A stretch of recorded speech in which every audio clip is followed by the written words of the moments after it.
Regardez bien cette femme, elle ne le sait pas encore, mais son sacrifice va déclencher la plus terrible des vengeances. Dans ce village, le destin de deux sœurs est scellé. L'une portera la couronne, l'autre finira dévorée par un démon. Dans le village de Maro, les rivières étaient à sec. Les bêtes n'étaient plus que des squelettes. Mais la famine révèle la vraie nature des gens. Pendant que Lina s'épuisait à chercher la dernière goutte d'eau, Maya, elle, restait devant son miroir et se moquait de sa sœur. Écarte-toi un peu, tu sens la sueur et l'échec. Laisse les corvées aux filles comme toi, moi je dois préserver ma beauté pour mon roi. Elle brisa le cœur de Walami, son fiancé fidèle. Elle jeta son cadeau dans la poussière et lui cracha au visage. Ne me touche pas avec tes mains sales. Regarde-toi, tu peux la misère. Je suis née pour l'or. Je veux un roi, pas un raté comme toi. Elle venait de réclamer un roi. Le destin allait la prendre au mot. Le sol se mit à trembler. Ce n'était pas un séisme, c'était le pas de la mort. De la forêt interdite surgit Kemba, un colosse puissant comme 10 guerriers, avec une tête de serpent. Le chef du village tomba à genoux, suppliant pour sa vie.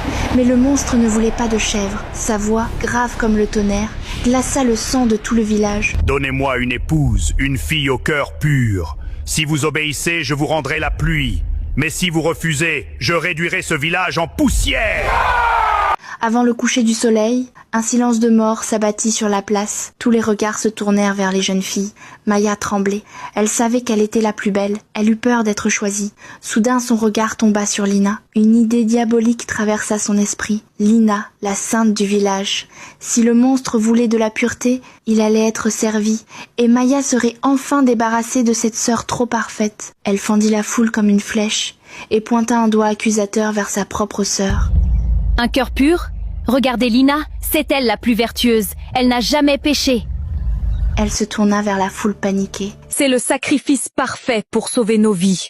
Lina se figea. Maya, qu'est-ce que tu es en train de faire? Je suis ta sœur. Mais Maya n'écoutait pas. Elle hurla aux villageois terrifiés. Qu'attendez-vous? C'est elle ou nous tous! Attrapez-la! C'est pour la pluie! La peur rend les hommes cruels. Comme une meute affamée, les villageois se jetèrent sur la pauvre Lina. Elle hurla, elle se débattit, mais ils étaient trop nombreux. Lina fut jetée dans la poussière, au pied du monstre. Kemba la regarda, la souleva sans effort et tourna le dos au village. « Adieu !» murmura Lina, alors qu'elle était emportée vers les ténèbres. À l'instant même où ils disparurent, le ciel s'ouvrit, la pluie tomba, le village dansait, ivre de joie, oubliant déjà son crime. Seule Maya restait à l'écart. Bon débarras, enfin seule, loin des réjouissances, Lina vivait son calvaire. La forêt n'était pas un refuge, c'était un tombeau. Lina trébucha, les pieds en sang. Elle ferma les yeux, attendant la mort. Finissons-en. Mais la mort ne vint pas. Une main tiède se posa sur elle. Kemba n'avait plus sa voix de tonnerre, mais un murmure triste. Tu es blessée.